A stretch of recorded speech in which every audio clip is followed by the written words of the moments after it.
Hello दोस्तों, स्वागत है आप सभी का एक्सीड के करंट अफेयर की वीडियो क्लास में।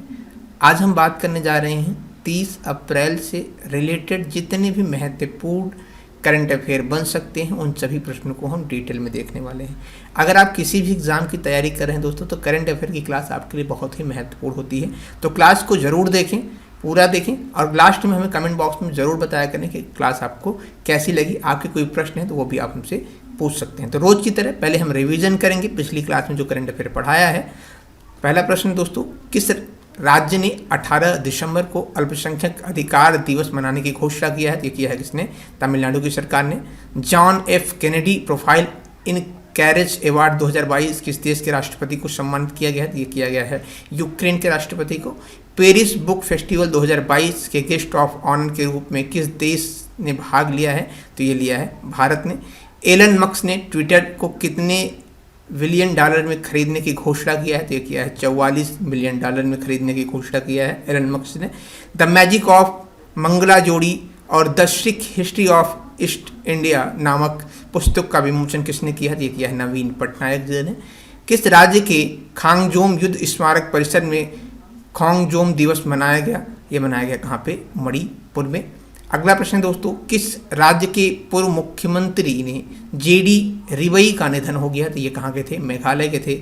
इसरो ने किस ग्रह के लिए स्पेस ब्रिक्स बनाने की तकनीक विकसित किया है? तो ये किया है मंगल ग्रह के लिए। रायसीना डायलॉग के 7वें संस्करण का उद्घाटन पीएम मोदी ने कहाँ पर किया? तो ये किया है कहाँ पे? दिल्ली में। हर गांव में पुस्तकालय स्थापित करने वाला जिला कौन बन गया है? तो ये बन गया है दोस्तों जामताड़ा। कहाँ का है? झारखंड का। प्रधानमंत्री नरेंद्र मोदी ने किस राज्य में अमृत सरोवर मिशन की शुरुआत की है? मैंने आपको बताया था जम्मू कश्मीर में। किस देश के एक साथ सबसे अधिक संख्या में राष्ट्रीय ध्वज फहराने का Guinness book of world record बनाया है? तो एक बनाया है किसने? भारत ने। दिल्ली सरकार ने किस राज्य के साथ ज्ञान साझाकरण समझौते पर हस्ताक्षर किया है? किया है पंजाब की सरकार के साथ। चलिए बात करते हैं आज के पहले प्रश्न की। हाल ही में प्रधानमंत्री नरेंद्र मोदी ने किस राज्य के दौरे के समय दूधवाड़ी नामक एक सामुदायिक रेडियो स्टेशन का उद्घाटन किया है? किया है कहाँ पे दोस्तों? जम्मू कश्मीर, गुजरात, उत्तर प्रदेश या राजस्थान? तो ये कहाँ पे किया है दोस्तों? ये किया है गुजरात में। अब बात आई है यहाँ पे गुजरात की, तो गुजरात से रिलेटेड जितने भी करंट अफेयर मैंने आपको पढ़ाए थे एक बार हम रिवीजन कर लेते हैं। आइए, हमने आपको बताया था ये प्रधानमंत्री नरेंद्र मोदी जी ने WHO global centre for traditional medicine का आधारशिला कहाँ रखा है? गुजरात के जामनगर में। कहाँ रखा है दोस्तों? गुजरात के जामनगर में ये आधारशिला रखी गई है। प्रधानमंत्री नरेंद्र मोदी जी ने 108 फीट ऊंची प्रतिमा का अनावरण कहाँ पे किया है? गुजरात के मोरबी में किया है। ठीक है। गुजरात के बनासकांठा जिले में भारत पाक सीमा पर नडाबेट में सीमा दर्शन परियोजना का उद्घाटन किया गया है। नीति आयोग ने अभी हाल ही में ऊर्जा जलवायु सूचकांक में गुजरात को जो है शीर्ष स्थान पर मिला है। रामनाथ कोविंद ने, मैंने आपको बताया था, पोरबंदर में माधवपुर पेड़े मेले का उद्घाटन किया है कहाँ पे? गुजरात में। प्रधानमंत्री मोदी जी ने अहमदाबाद में 11वें खेल महाकुंभ का उद्घाटन किया है कहाँ पे? गुजरात में किया है दोस्तों। प्रधानमंत्री नरेंद्र मोदी जी के द्वारा राष्ट्रीय रक्षा विश्वविद्यालय भवन का उद्घाटन कहाँ पे किया गया है? ये किया गया है गुजरात में। गुजरात हाई कोर्ट में देश की पहली न्याय घड़ी लगाई गई है कहाँ पे? गुजरात में। ठीक है। सरदार राज्य सरकार ने नदियों के सम्मान में नदी उत्सव शुरू किया कहाँ पे? गुजरात में दोस्तों। गिर नेशनल पार्क गुजरात में है। Black buck national park Gujarat में है दोस्तों। वसदा नेशनल पार्क गुजरात में है। Gulf of Kutch marine national park ये कहाँ पे है? गुजरात में। बात करते हैं अगले प्रश्न की दोस्तों। हाल ही में आदित्य बिरला कैपिटल के अगले प्रमुख कार्यकारी अधिकारी यानी CEO के रूप में किसे नियुक्त किया गया है? अश्विनी यार्दी, विशाख मोले, अजय श्रीनिवासन या सतीश वर्मा? तो ये किसे किया गया है दोस्तों? ये किया गया है विशाखा मोले को जो है आदित्य बिरला कैपिटल के अगले CEO के रूप में नियुक्त किया गया है। हाल फिलहाल की प्रमुख जो नियुक्तियां हैं अगर उसे हम एक बार देख लें, अभी मैंने आपको बताया था ONGC के नए निदेशक वित्त CFO जो है ये पोमीला जसपाल बनी है। मैंने आपको बताया था UPSC के नए अध्यक्ष मनोज सोनी बने हैं। विदेश सचिव बने हैं विनय मोहन क्वात्रा। थल सेना के प्रमुख बने हैं मनोज पांडे। माधवी पुरी को जो है सेबी के अध्यक्ष बनाया गया अभी हाल में ही। प्रोफेसर भूषण पटवर्धन जो है NSC के जो है अध्यक्ष बने हैं। NSC के जो है दोस्तों जय शाह की बात करें तो एशिया क्रिकेट परिषद के अध्यक्ष बने हैं। संजीव कुमार की बात करें तो जेट एयरवेज के CEO बने हैं। लेफ्टिनेंट जनरल विनोद जी खंडारे जो है ये रक्षा मंत्रालय में सलाहकार नियुक्त किए गए हैं। ठीक है, ये नियुक्ति आप नोट डाउन भी कर लीजिएगा क्योंकि यहाँ से प्रश्न आपके एग्जाम में पूछे जा सकते हैं। बात करते हैं अगले प्रश्न की। हाल ही में किस मंत्रालय के द्वारा किसान भागीदारी प्राथमिक हमारी अभियान शुरू किया गया है? गृह मंत्रालय के द्वारा, वित्त मंत्रालय के द्वारा, वाणिज्य मंत्रालय के द्वारा या कृषि एवं किसान कल्याण मंत्रालय के द्वारा? तो ध्यान दीजिएगा दोस्तों, किसान भागीदारी प्राथमिक हमारी अभियान जो है ये कृषि एवं किसान कल्याण मंत्रालय के द्वारा शुरू किया गया है। किसके द्वारा? कृषि एवं कल्याण मंत्रालय के द्वारा जो है किसान भागीदारी प्राथमिक हमारी अभियान की शुरुआत की गई है। बात करते हैं अगले प्रश्न की। हाल ही में किस राज्य सरकार ने निमोनिया को सफलतापूर्वक रोकने हेतु सामाजिक जागरूकता अभियान शुरू किया है? राजस्थान, कर्नाटक, पंजाब या केरल? ये किसने किया है दोस्तों? ये किया है किसने दोस्तों? कर्नाटक की सरकार ने। अब बात है दोस्तों यहाँ पे कर्नाटक की, तो कर्नाटक से रिलेटेड कुछ पॉइंट बात कर ले हम करंट अपडेट की। तो कर्नाटक में मैंने भी आपको बताया था कि जो है यहाँ पे शिवमोगा हवाई अड्डे का नाम बदलकर BS येदियुरप्पा के नाम पर कर दिया गया है। कर्नाटक की सरकार ने दोस्तों विनय समस्य पहल की शुरुआत की है। कर्नाटक की सरकार ने दोस्तों महिला कार्यक्रम की शुरुआत की है। पर्याय महोत्सव जो है ये कहाँ पे शुरू किया गया है? कर्नाटक में किया गया है। राज्य सरकार ने ट्रांस के लिए पुलिस में आरक्षण की व्यवस्था कर दी गई कि सरकार के द्वारा, कर्नाटक की सरकार के द्वारा। जोग जलप्रपात और जीर्णोद्धार का निर्णय लिया गया है। जोग जलप्रपात के विश्व प्रसिद्ध मशूरा दशहरा उत्सव कहाँ मनाया जाता है? ये कर्नाटक में मनाया जाता है। राज्य दक्षता सूचकांक में कर्नाटक जो है शीर्ष पर रहा दोस्तों। और मरगांव एक मात्र ऐसा गांव है जहाँ पे संस्कृत बोली जाती है। कहाँ पे है?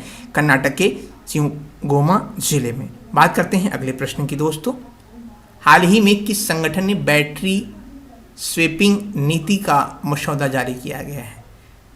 तो ये किया गया है किसके द्वारा? नीति आयोग के द्वारा जो है दोस्तों बैटरी स्वेपिंग नीति का मसौदा शुरू किया गया है। अगर इसके बारे में हम जाने दोस्तों ये क्या है, तो नीति आयोग ने दोस्तों एक मसौदा में बैटरी स्वेपिंग नीति जारी किया है। इस नीति के तहत दोस्तों पहले चरण में बैटरी स्वेपिंग नेटवर्क का विकास के लिए 40 लाख से अधिक आबादी वाले सभी महानगरीय शहरों में ये प्राथमिकता दी जाएगी। अच्छा, ये है क्या दोस्तों? तो बैटरी स्वेपिंग एक विकल्प है जिसमें चार्ज की हुई बैटरी को डिस्चार्ज बैटरी से आदान प्रदान कर लेंगे। ठीक है, जो बैटरी से चलने वाली गाड़ियां हैं ये उनके लिए है। अब बात आई है दोस्तों यहाँ पे नीति आयोग की। तो नीति आयोग के बारे में अगर हम बात कर लें तो नीति आयोग का जो गठन हुआ था ये 1 जनवरी 2015 में हुआ था। ठीक है, नीति आयोग के मुख्यालय कहाँ पे है? नई दिल्ली में है। नीति आयोग के अध्यक्ष कौन है? नरेंद्र मोदी जी हैं। नीति आयोग के अभी हाल ही में मैंने आपको बताया था कि उपाध्यक्ष सुमन बेरी को बनाया गया है। नीति आयोग के जो CEO हैं ये कौन है? अमिताभ कांत है। बात करते हैं अगले प्रश्न की। हाल ही में किस राज्य सरकार ने देसी गाय पालने वाले किसानों को प्रति माह 900 देने की घोषणा की है? मध्य प्रदेश, राजस्थान, गुजरात या हरियाणा? ये कौन सी सरकार है दोस्तों? ये है मध्य प्रदेश की सरकार। बात करते हैं अगले प्रश्न की। हाल ही में फार्मा एंड मेडिकल डिवाइजेशन सेक्टर 2022 में अंतर्राष्ट्रीय सम्मेलन का आयोजन किस शहर में किया गया है? तो ये किया गया है कहाँ पे दोस्तों? गुरुग्राम में किया गया है। अगले प्रश्न की बात करें। हाल ही में रॉबर्ट कोलोबो किस देश के प्रधानमंत्री के रूप में चुने गए हैं? तो ये चुने गए हैं दोस्तों स्लोवेनिया के प्रधानमंत्री के रूप में चुने गए हैं। बात आई है यहाँ पे प्रधानमंत्री की नियुक्तियों से रिलेटेड। तो अभी हाल फिलहाल के किन किन देशों में प्रधानमंत्री और राष्ट्रपति बने हैं उन पर अगर हम एक नज़र कर लें दोस्तों, तो मैंने आपको बताया था कि पाकिस्तान के जो प्रधानमंत्री नए बने हैं वो कौन बने गए हैं? वो बने हैं शहबाज शरीफ बन गए हैं दोस्तों। कैटलीन नोवाक जो है हंगरी की पहली महिला राष्ट्रपति बन गई हैं। कहाँ की? हंगरी के। और हंगरी के जो प्रधानमंत्री बने हैं वो कौन बने हैं? विक्टर ओरबान जो है ये चौथी बार हंगरी के प्रधानमंत्री का चुनाव जीत चुके हैं। ठीक है, और अभी हाल ही में दोस्तों तुर्कमेनिस्तान के जो नए राष्ट्रपति बने हैं वो कौन बने हैं? सरदार वडी मुखामेदोव। ठीक है, और अभी जो है ग्रेवियल बोरिक फ्रॉन्ट जो है ये चिली के युवा राष्ट्रपति बन गए हैं। ठीक है, तो इस इंपॉर्टेंट प्रश्न को आप भी ध्यान दीजिएगा, इसे नोट डाउन भी आप कर लीजिएगा। बात करते हैं अगले प्रश्न की। हाल ही में भारत ने किस देश के साथ ट्रांसमिशन इंटरकनेक्शन स्थापित करने की प्रस्ताव रखी है? सिंगापुर, मलेशिया, मालदीव या थाईलैंड? तो ये कहाँ पे किया है दोस्तों? मालदीव के साथ। बात करते हैं अगले प्रश्न की। हाल ही में कहाँ BRO@63 बहुयामी अभियान को हरी झंडी दिखाई गई है? गुजरात, महाराष्ट्र, उत्तराखंड या कोई नहीं? तो ये कहाँ पर किया गया दोस्तों? ये किया गया है उत्तराखंड में। ऑप्शन नंबर डी आपका सही। बात आई है यहाँ पे उत्तराखंड की, तो उत्तराखंड से रिलेटेड कुछ पॉइंट की अगर हम बात करें दोस्तों तो ध्यान दीजिएगा। अभी हाल ही में उत्तराखंड के मुख्यमंत्री 1064 भ्रष्टाचार विरोधी मोबाइल ऐप लॉन्च किया है। उत्तराखंड की सरकार ने हिम प्रहरी योजना की शुरुआत की है दोस्तों। सुराई इको टूरिज्म जोन का उद्घाटन कहाँ किया गया? उत्तराखंड की सरकार के द्वारा। पहला वन चिकित्सा केंद्र कहाँ खोला गया है? उत्तराखंड में।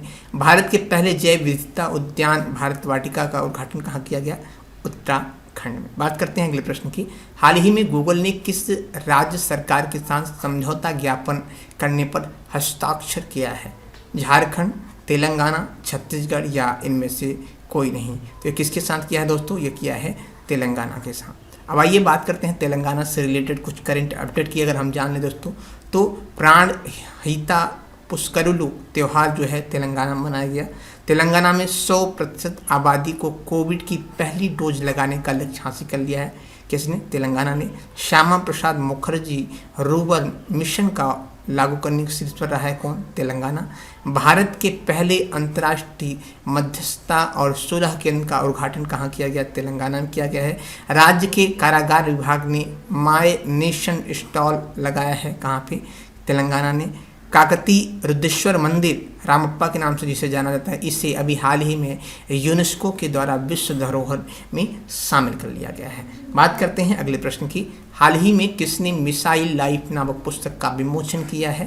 पेरिस, बीजिंग, टोक्यो या इनमें से कोई नहीं? तो किसने किया दोस्तों? ये किया है बीजिंग ने किया है। ठीक है। अब आई है यहाँ पे पुस्तक थे, तो पुस्तक से रिलेटेड कुछ पॉइंट की अगर हम बात कर लें, अभी हाल फिलहाल में जो चर्चित पुस्तकें रही हैं उनके लेखक कौन हैं? तो पूर्ति प्रदत्त श्री समैया के श्याम प्रसाद के द्वारा लिखी गई unfit virals India's oil story ये ऋचा मिश्रा के द्वारा लिखी गई है। The founders the story of peoples ये जिमी सोनी के द्वारा लिखी गई दोस्तों। उड़ान एक मजदूर बच्चे की मिथिलेश तिवारी के द्वारा लिखी गई है। अनेशन टू प्रोडक्ट ये प्रियंका गांधी मोदी के द्वारा लिखी गई है, प्रियम गांधी मोदी के द्वारा। द मिलेनियल योगी ये दीपक चटर्जी के द्वारा लिखी गई है। दोस्तों उम्मीद करते हैं कि क्लास आपको अच्छी लगी होगी। क्लास कैसी लगी आप हमें पर ज़रूर बताएं। और आपके लिए गुड न्यूज़ ये है कि एक्सीड के द्वारा जो है लेखपाल की टेस्ट सीरीज शुरू कर दी गई है। अगर आप लोगों ने अभी नहीं ज्वाइन किया तो ज़रूर ज्वाइन करें, जिसमें आपको 20 टेस्ट सीरीज दिए जाएंगे। धन्यवाद दोस्तों, मिलते हैं आपसे अगले क्लास के साथ।